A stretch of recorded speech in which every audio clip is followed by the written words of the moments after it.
पितृपक्षाच्या लोककथेनुसार जोगे आणि भोगे हे दोन भाऊ होते. दोघेही वेगळे राहत होते.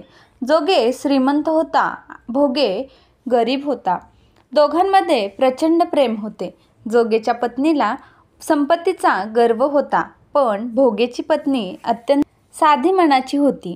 जोगेच्या पत्नीने त्यांना पितरांचे श्राद्ध करण्यास सांगितले, तेव्हा जोगेने ते व्यर्थ कार्य आहे असे समजून टाळण्याचा प्रयत्न केला.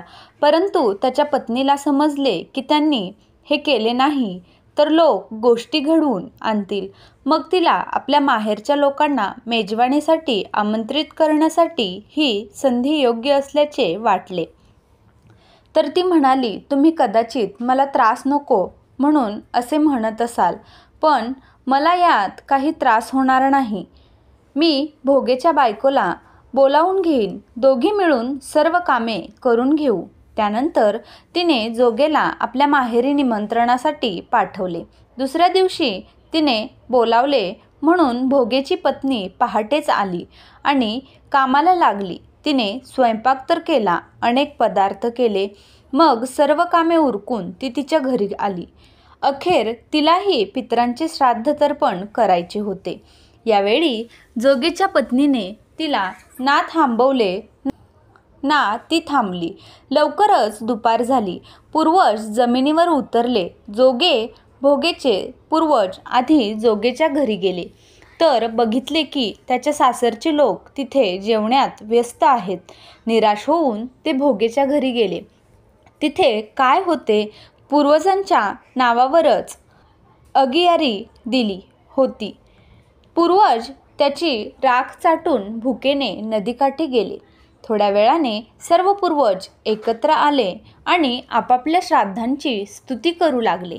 जोगे भोगे यांच्या पूर्वजांनीही त्यांच्यासोबत घडलेले कथन केले. मग ते विचार करू लागले की भोगे सक्षम असता तर कदाचित त्यांना उपाशी राहावे लागले नसते, पण भोगेच्या घरी भाकरीही खायला नव्हती. हा सगळा विचार करून त्यांना भोगेची दया आली.